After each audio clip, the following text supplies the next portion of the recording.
آج کے مطالعے کا مرکز دراصل 11ویں شب کی تراویح کا خلاصہ ہے۔ اس میں ہم سورہ الرعد، سورہ ابراہیم، سورہ الحجر اور خاص طور پر سورہ النحل کے ابتدائی حصے یعنی پہلی 79 آیات کا بہت تفصیلی احاطہ کرنے والے ہیں۔ اگر ہم ان تمام صورتوں کے مضامین پر مجموعی طور پر ایک نظر ڈالیں نا، تو ہمیں ایک بہت مضبوط فکری کڑی نظر آتی ہے جو ان سب کو آپس میں جوڑتی ہے۔ اور وہ کڑی کیا ہے؟ وہ کڑی ہے حق اور باطل کے درمیان ازل سے جاری رہنے والی کشمکش، اور قدرت کے وہ بے شمار معجزات جن کے درمیان انسان سانس لیتا ہے، زندگی گزارتا ہے، لیکن عام طور پر انہیں روٹین سمجھ کر مکمل طور پر نظر انداز کر دیتا ہے۔ یعنی ہم غور ہی نہیں کرتے۔ ہاں، یہ تمام صورتیں انسان کو جھنجھوڑتی ہیں اور بتاتی ہیں کہ کائنات کا ہر ذرہ، چاہے وہ ایک حقیر سی مکھی ہو یا آسمان پر چمکتا ہوا کوئی بہت بڑا ستارہ، ایک خاص مقصد کے تحت کام کر رہا ہے۔ یہ جو آپ نے کائنات کے خاموش پیغام والی بات کی نا، یہ بہت دلچسپ ہے، اور سورہ الرعد کا آغاز ہی اسی کائناتی پیغام کے ساتھ ہوتا ہے۔ اس کا آغاز حروف مقطعات یعنی الف، لام، میم، را سے کیا گیا ہے، اور اس کے فوراً بعد ہی کائنات کی ان شاندار نشانیوں کا ایک طویل ذکر شروع ہو جاتا ہے۔ بالکل، وہ نشانیاں جنہیں ہم ہر روز دیکھتے ہیں، ستاروں کی گردش، زمین کی پھیلی ہوئی وسعتیں، بلند و بالا پہاڑ، دن اور رات کا ایک حیران کن نظم و ضبط کے ساتھ آنا جانا۔ ان تمام بڑی بڑی کائناتی نشانیوں کو اتنی تفصیل سے بیان کرنے کا اصل مقصد کیا ہے؟ دیکھیے، یہ صرف قدرت کی منظر کشی نہیں ہے۔ تو پھر یہ کیا ہے؟ کوئی گہرا فلسفہ؟ یہ دراصل انسانی نفسیات اور شکوک و شبہات کا ایک انتہائی منطقی جواب ہے۔ اس کا پس منظر ان لوگوں کی سوچ سے جڑا ہے جو مرنے کے بعد دوبارہ زندہ کیے جانے کا مسلسل انکار کر رہے تھے۔ اچھا، یعنی آخرت کے تصور کا انکار؟ بار بار ایک ہی سوال اٹھاتے تھے جو ان کی محدود عقل کے مطابق بہت لاجیکل تھا۔ وہ کہتے تھے کہ جب انسان مر جائے گا، اس کا جسم مٹی میں مل کر گل سڑ جائے گا، تو ان بکھرے ہوئے ذرات کو دوبارہ اکٹھا کر کے کیسے پیدا کیا جائے گا؟ انہیں لگتا تھا یہ ٹوٹلی امپاسبل ہے۔ ہاں، تو قدرت نے ان کے اس شک کا جواب کسی مشکل فلسفے سے دینے کے بجائے ان کے اپنے ارد گرد پھیلی ہوئی نشانیوں سے دیا۔ یہ ایک قسم کا فکری چیلنج ہے، یعنی آسمان کو دیکھنے کی دعوت۔ بالکل، کہ ذرا اس وسیع آسمان کو دیکھو جسے بغیر کسی ستون کے کھڑا کیا گیا ہے، ذرا بادلوں کی گرج جسے عربی میں رعد کہتے ہیں، اور بجلی کے اس خوفناک اور طاقتور نظام پر غور کرو۔ سبحان اللہ! بات کو دوبارہ اکٹھا کرنا بھلا کیسے مشکل ہو سکتا ہے؟ یہ واقعی سوچنے کا مقام ہے۔ ہم روز آسمان دیکھتے ہیں، بادل گرجتے سنتے ہیں، لیکن اس کو ایک عام سی بات سمجھ کر آگے بڑھ جاتے ہیں۔ یعنی قدرت انسان کے روز برہ کے مشاہدے کو ہی اس کے سب سے بڑے سوالوں کا جواب بنا رہی ہے۔ صحیح کہا آپ نے۔ اور اسی سورہ رعد میں ایک اور کمال کی بات موجود ہے جس نے مجھے ذاتی طور پر بہت غور کرنے پر مجبور کیا۔ حق اور باطل کے فرق کو سمجھانے کے لیے ایک ایسی شاندار مثال دی گئی ہے جسے اگر آج کے دور میں سمجھ لیا جائے نا تو بہت سی الجھنیں ختم ہو جائیں۔ ہاں، وہ پانی اور جھاگ والی مثال نا؟ بالکل، مثال یوں دی گئی ہے کہ جب آسمان سے بارش برستی ہے تو ہر ندی نالا اپنی وسعت کے مطابق پانی کو سمیٹ کر بہنا شروع کر دیتا ہے۔ پانی کے اس تیز بہاؤ کی وجہ سے اوپر ایک جھاگ سا آ جاتا ہے، اور وہ جھاگ دیکھنے میں بہت نمایاں اور بڑا لگتا ہے۔ ایگزیکٹلی، بظاہر بہت طاقتور لگتا ہے، لیکن وہ دراصل باطل کی مانند ہے۔ وہ بیکار ہوتا ہے، کھوکھلا ہوتا ہے، اس لیے جلد ہی کناروں پر لگ کر سوکھ جاتا ہے یا ہوا میں غائب ہو جاتا ہے۔ جبکہ جو اصل پانی ہے، جو حق کی مانند ہے، وہ خاموشی سے بہتا ہے، زمین میں جذب ہو کر فصلوں اور انسانوں کو فائدہ پہنچانے کے لیے باقی رہتا ہے۔ اس مثال کی گہرائی واقعی کمال کی ہے۔ اگر ہم اس کو آج کے جدید انسانی معاشرے، میڈیا اور معلومات کے پھیلاؤ کے تناظر میں دیکھیں تو یہ اصول آج بھی اتنا ہی سچا ہے۔ بالکل، آج کل کی نیوز اور ٹرینڈز کو ہی دیکھ لیں۔ ہاں، باطل ہمیشہ اس جھاگ کی طرح ہوتا ہے جو بہت شور مچاتا ہے، سطح پر ابھر کر خود کو بہت چھا جانے والا ظاہر کرتا ہے۔ کوئی بے بنیاد خبر کتنی تیزی سے پھیلتی ہے اور لگتا ہے بس یہی سب کچھ ہے، لیکن اس کی کوئی اصل نہیں ہوتی۔ اور دوسری طرف حق اس صاف پانی کی طرح خاموش اور ٹھہراؤ والا ہوتا ہے۔ صحیح، آخر میں تاریخ کے پنوں پر وہی باقی رہتا ہے جو انسانیت کے لیے حقیقتاً نفع بخش ہو، اور اسی حق کی عملی تصویر وہ لوگ ہیں جنہیں مومن کہا گیا ہے۔ اور ان کی صفات پر بات کرنا بہت ضروری ہے کیونکہ یہ ایک آئیڈیل معاشرے کی بنیاد ہیں۔ یہ وہ لوگ ہیں جو اپنے کیے ہوئے وعدوں کا پاس رکھتے ہیں، ٹوٹے ہوئے رشتوں کو جوڑنے کی کوشش کرتے ہیں، ان کے دلوں میں ہر وقت ایک اخلاقی جواب دہی اور اللہ کا خوف ہوتا ہے۔ اور وہ مشکل ترین حالات میں بھی اپنے جذبات پر قابو رکھتے ہوئے صبر کا دامن نہیں چھوڑتے، اپنی کمائی سے دوسروں کی مدد کرتے ہیں، اور ان کی سب سے بڑی اور انوکھی خوبی یہ بتائی گئی ہے کہ وہ برائی کا بدلہ برائی سے دینے کے بجائے بھلائی سے دیتے ہیں۔ اور یہی وہ مثبت تبدیلی اور کردار سازی ہے جو یہ تمام صورتیں انسان کے اندر پیدا کرنا چاہتی ہیں۔ یہ جو ہم حق اور باطل کی بات کر رہے ہیں نا، اس کا ایک بہت بڑا اصول اگلی صورت یعنی سورہ ابراہیم میں دیا گیا ہے۔ سورہ ابراہیم، جہاں وحی اور آسمانی کتابوں کا مقصد بتایا گیا ہے۔ بالکل، سورہ ابراہیم میں یہ واضح کیا گیا ہے کہ آسمانی کتابوں کا بنیادی مقصد ہی انسانوں کو گمراہی، جہالت اور ظلم کے اندھیروں سے نکال کر علم، انصاف اور حق کی روشنی کی طرف لانا ہے۔ وہاں حضرت موسیٰ علیہ السلام کی جادوجہد کا ذکر بھی اسی تناظر میں ہے۔ بنی اسرائیل کو فرعون کی غلامی سے نجات دلانے کا واقعہ۔ ہاں، جو اندھیرے سے روشنی کی طرف سفر کی ایک بہت بڑی عملی مثال ہے۔ لیکن یہاں جو بات سب سے زیادہ حیران کن ہے وہ یہ ہے کہ اللہ تعالیٰ نے معاشروں کی ترقی اور زوال کے حوالے سے شکر گزاری کو محض ایک اخلاقی خوبی نہیں رکھا، بلکہ اسے کائنات کا ایک اٹل قانون بنا دیا ہے۔ ایگزیکٹلی، یہ شکر گزاری کا قانون ایک آفاقی اصول ہے۔ یہ واقعی اس مطالعے کا ایک ٹرننگ پوائنٹ ہے۔ شکر گزاری کا جو قانون بیان کیا گیا ہے وہ واضح کرتا ہے کہ اگر انسان اللہ کی عطا کردہ نعمتوں کا شکر ادا کرے گا، یعنی انہیں پہچانے گا، ان کا اقرار کرے گا اور انہیں درست مقاصد کے لیے استعمال کرے گا، تو اس پر نعمتوں کے دروازے مزید کھول دیے جائیں گے۔ لیکن اگر اس نے ناشکری کی، تکبر کیا اور نعمتوں کو اپنا ذاتی کمال سمجھا تو پھر اس کے لیے عذاب اور پکڑ کا قانون بھی اتنا ہی سخت ہوگا۔ یہ نفسیاتی طور پر انسان کو ایک بہت بڑا سبق دیتا ہے کہ ہمارے پاس جو کچھ ہے وہ ہماری اپنی قابلیت سے زیادہ ایک عطا ہے۔ بالکل، شکر گزاری انسان کو حقیقت پسند بناتی ہے، جبکہ ناشکری انسان کو تکبر کے اندھے کنویں میں گرا دیتی ہے۔ اور اسی سورہ ابراہیم میں انسانی عقائد اور رویوں کو سمجھانے کے لیے درختوں کی ایک لاجواب مثال دی گئی ہے۔ کلمہ طیبہ اور کلمہ خبیثہ کی مثال۔ ہاں، یہ مثال انسانی نظریات کی طاقت اور کمزوری کا ایک مکمل خاکہ پیش کرتی ہے۔ کلمہ طیبہ یعنی ایک سچے اور تعمیری نظریے کو ایک انتہائی مضبوط اور تناور درخت سے تشبیہ دی گئی ہے۔ ایک ایسا شاندار درخت جس کی جڑیں زمین کی تہوں میں بہت گہرائی تک مضبوطی سے جمی ہوئی ہیں اور اس کی شاخیں آسمان کی بلندیوں کی طرف جا رہی ہیں۔ اور سب سے خاص بات یہ بتائی گئی ہے کہ وہ درخت اپنے رب کے حکم سے ہر موسم میں اپنا پھل دیتا ہے، یعنی سچائی کا فائدہ کبھی ختم نہیں ہوتا۔ اور اس کے بالکل برعکس، کلمہ خبیثہ یا باطل نظریے کی مثال ایک ایسے اکھڑے ہوئے پودے یا بے جان جھاڑی سے دی گئی ہے جس کی زمین میں کوئی جڑ نہیں ہوتی، جسے ذرا سی تیز ہوا زمین سے اکھاڑ پھینکتی ہے اور اس کا نام و نشان مٹ جاتا ہے۔ یہ تقابل انسان کو یہ سوچنے پر مجبور کرتا ہے کہ اس نے اپنی زندگی کی بنیاد کس چیز پر رکھی ہے۔ اور جب ہم گہری بنیادوں کی بات کرتے ہیں نا، تو اسی صورت کے آخر میں ہمیں حضرت ابراہیم علیہ السلام کی اس عظیم اور تاریخی دعا کا ذکر ملتا ہے جو انہوں نے مکہ کے شہر کے لیے کی تھی۔ ایک ایسی دعا جس نے ایک بنجر وادی کو رہتی دنیا تک امن کا گہوارہ بنا دیا۔ انہوں نے دعا کی کہ اے پروردگار، اس شہر کو امن کی جگہ بنا دے، مجھے اور میری آنے والی نسلوں کو بت پرستی کی ذہنی غلامی سے بچا، اور یہاں بسنے والوں کو پھلوں کا یعنی ہر طرح کا رزق عطا فرمائے۔ ان کی اس شکر گزاری کے اثرات آج ہزاروں سال بعد بھی پوری دنیا کے سامنے عیاں ہیں، اور اس کے ساتھ ہی ان لوگوں کی نفسیات اور ان کے انجام کا بھی تفصیلی تذکرہ موجود ہے جو اس امن اور حق کا انکار کرتے ہیں۔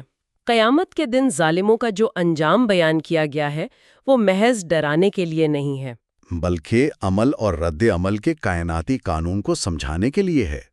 ان کے بارے میں بتایا گیا ہے کہ ان کے ہاتھ اور پاؤں زنجیروں میں جکڑے ہوئے ہوں گے، ان کے چہروں پر تارکول یا گندھک لپی ہوئی ہوگی جو آگ کو تیزی سے پکڑتی ہے۔ میں سمجھتی ہوں یہ ایک استعارہ بھی ہو سکتا ہے اس گھٹن اور اس کرب کا جو انسان دنیا میں اپنے تکبر اور ظلم کی وجہ سے اپنے اندر پیدا کر لیتا ہے اور جو آخرت میں ایک ٹھوس شکل اختیار کر لے گا۔ ہر عمل کا ایک منطقی انجام ہوتا ہے۔ اب اگر ہم اس بحث کو تھوڑا اور آگے بڑھاتے ہوئے سورہ الحجر کی طرف آئیں تو یہاں تکبر کی اس بیماری کی جڑوں کی نشاندہی کی گئی ہے۔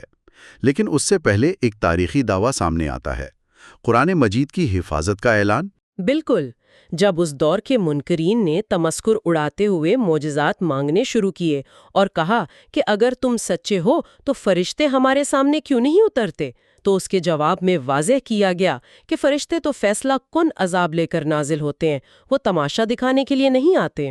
اور جہاں تک اس کتاب کی حفاظت کی بات ہے تو اللہ نے خود فرمایا کہ ہم نے ہی اس ذکر کو اتارا ہے اور ہم ہی اس کے محافظ ہیں۔ یہ اعلان آج 14 صدیاں گزرنے کے بعد بھی اتنا ہی سچا ہے۔ واقعی یہ کلام ایک زندہ معجزہ ہے، اور سورہ الحجر میں انسانی تاریخ اور تخلیق کا وہ سب سے پہلا ڈرامہ بھی تفصیل سے بیان ہوا ہے جو ہمیں بتاتا ہے کہ یہ ساری کشمکش آخر شروع کہاں سے ہوئی۔ وہ واقعہ جب انسان کو خنخناتی ہوئی اور سڑی ہوئی مٹی سے پیدا کیا گیا اور ابلیس کو آگ کی شعلے سے۔ ہاں، جب فرشتوں کو سجدے کا حکم ہوا تو سب نے فرما برداری کی سوائے ابلیس کے، اور اس نے جو جواز پیش کیا نا، وہ آج کی دنیا کے کئی بڑے مسائل کی جڑ ہے۔ اس نے کہا کہ میں اس سے بہتر ہوں کیونکہ میری تخلیق آگ سے ہوئی ہے اور اس کی مٹی سے۔ اگر ہم اس واقعے کے فلسفے کو سمجھیں تو یہ محض ایک نفرمانی کا قصہ نہیں ہے، یہ پوری کائنات میں تکبر اور نسل پرستی یعنی ریسزم کی سب سے پہلی اور سب سے بڑی مثال ہے۔ ابلیس کی یہ سوچ کہ اس کا مادہ تخلیق اسے کسی دوسری مخلوق پر پیدائشی برتری دیتا ہے، یہی وہ زہریلا مائنڈ سیٹ ہے جو آج تک انسانوں کے درمیان طبقاتی تفریق، جنگوں اور ظلم کی بنیاد بنا ہوا ہے۔ کوئی رنگ کی بنیاد پر، کوئی نسل کی بنیاد پر، تو کوئی دولت کی بنیاد پر خود کو دوسروں سے بڑھتر سمجھتا ہے۔ خالق کائنات نے اس جھوٹے تکبر کو ہمیشہ کے لیے مسترد کر دیا۔ اور پھر انسانوں میں سے جن قوموں نے اس ابلیسی تکبر کی پیروی کی، ان کا حشر بھی اسی صورت میں پچھلی قوموں کے واقعات کے ذریعے بتایا گیا ہے، جیسے قوم لوط اور خاص طور پر قوم سمود، جنہیں اصحاب الحجر کہا گیا ہے۔ جن کے نام پر اس سورت کا نام ہے۔ یہ قوم سمود اتنے طاقتور اور ہنرمند تھے کہ پہاڑوں کو تراش تراش کر ان میں اپنے محفوظ ترین گھر بناتے تھے۔ انہیں لگتا تھا کہ ان کی ٹیکنالوجی اور ان کا دفاعی نظام انہیں ہر قسم کے خطرے سے محفوظ رکھ سکتا ہے۔ اگر ہم آج کے دور کے انسان کو دیکھیں تو وہ بھی اپنی ٹیکنالوجی، اپنے ہتھیاروں اور اپنے بنائے ہوئے کنکریٹ کے جنگلوں پر کچھ ایسا ہی غرور کرتا ہے، لیکن ان اصحاب الحجر کا انجام کیا ہوا؟ ایک ہیبت ناک چنگھاڑ، ایک زبردست زلزلے نے ان کی تمام تر طاقت کو خاک میں ملا کر رکھ دیا۔ ان کے تراشے ہوئے پہاڑ ان کے کسی کام نہ آ سکے۔ یہ واقعات آج کے انسان کے لیے ایک آئینہ ہیں۔ یہ بتاتے ہیں کہ ماضی طاقت اور دولت فطرت کے سامنے مکڑی کے جالے سے زیادہ کچھ نہیں، اور ان تمام سخت حالات کے درمیان سورہ الحجر کے آخر میں نبی کریم صلی اللہ علیہ وآلہ وسلم کے لیے انتہائی شفقت بھرے انداز میں ایک بڑی تسلی بھی موجود ہے۔ ہاں، ہدایت کی گئی کہ وہ ان منکرین کی مادی دولت، ان کی شان و شوکت کی طرف آنکھ اٹھا کر بھی نہ دیکھیں، ان سے ہرگز مروب نہ ہوں، بلکہ اپنا سارا دھیان ان عام اور غریب ایمان لانے والوں پر مرکوز رکھیں، اور موت جیسی یقینی چیز کے آنے تک اپنے رب کی بندگی میں مشغول رہیں۔ یہ پیغام دنیا کی چکا چوند میں کھو جانے والے ہر انسان کے لیے کتنا اہم ہے۔ بالکل اہم ہے۔ اچھا، اب ہم اس مطالعے کے ایک بہت ہی خاص اور تفصیلی حصے کی طرف قدم رکھتے ہیں، اور وہ ہے سورہ النحل۔ ہم یہاں خاص طور پر اس سورت کی ابتدائی 79 آیات پر توجہ مرکوز کریں گے۔ النحل کا مطلب عربی میں شہد کی مکھی ہے۔ اس سورت کی ان آیات کو پڑھ کر ایسا محسوس ہوتا ہے جیسے انسان کے چاروں طرف موجود ان گنت نعمتوں کا ایک سمندر بہہ رہا ہو۔ لیکن حیران کن طور پر اس کا آغاز انسان کی تخلیق کی ایک ایسی حقیقت سے ہوتا ہے جو اس کا تمام تر غرور خاک میں ملا دیتی ہے۔ بیان کیا گیا ہے کہ انسان کو پانی کی ایک حقیر سی بوند سے پیدا کیا گیا، اور پھر وہی انسان جب بڑا ہوتا ہے تو اپنے ہی پیدا کرنے والے سے جھگڑالو بن کر کھڑا ہو جاتا ہے۔ یہ انسان کی ناشکری کی سب سے بڑی تصویر ہے۔ اس سورت کا بڑا حصہ انسان کی توجہ ان روزمرہ کی نعمتوں کی طرف دلاتا ہے جن کے بغیر انسانی تہذیب کا ارتقاء ممکن ہی نہیں تھا۔ جیسے جانوروں کا ذکر ہے، گھوڑے، خچر اور گدھے، جنہیں انسان سواری کے لیے، اپنا بھاری سامان اٹھانے کے لیے استعمال کرتا ہے اور انہیں اپنی زینت اور خوبصورتی کے لیے بھی رکھتا ہے۔ پھر آسمان سے برسنے والے پانی کے اس وسیع نظام کی طرف توجہ دلائی گئی ہے جو زمین کو مردہ ہونے سے بچاتا ہے۔ اسی پانی سے زیتون، کھجور، انگور اور ان گنت اقسام کے پھلوں کی فصلیں اگتی ہیں۔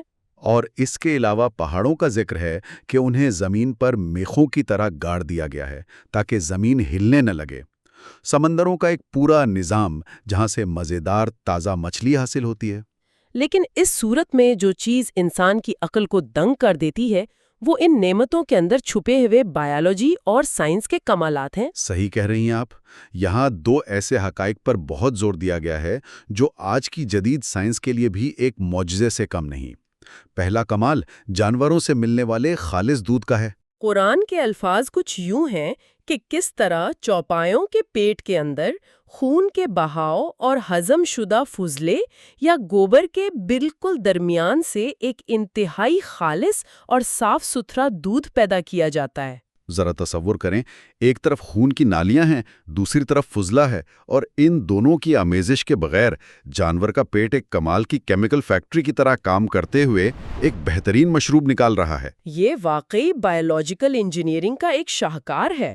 اور دوسرا بڑا سائنسی معجزہ جس کے نام پر اس سورت کا نام بھی ہے وہ خود شہد کی مکھی کی ساخت اور اس کا کام کرنے کا طریقہ ہے۔ بتایا گیا ہے کہ اس چھوٹی سی مخلوق کی طرف وحی کی گئی، یعنی اسے فطری طور پر یہ زبردست علم سکھایا گیا کہ وہ پہاڑوں، اونچے درختوں اور انسانوں کی بنائی ہوئی چھتوں میں اپنے کثیر الاضلاع یعنی ہیگزیگونل اور جیومیٹری کے لحاظ سے پرفیکٹ گھر بنائیں۔ پھر وہ مختلف پھلوں اور پھولوں کا رس چوس کر لاتی ہے اور اس کے پیٹ کے اندر ہونے والے کیمیکل پروسیس کے نتیجے میں مختلف رنگوں کا شہد نکلتا ہے، اور واضح الفاظ میں اعلان کیا گیا کہ اس میں انسانوں کے لیے شفا ہے۔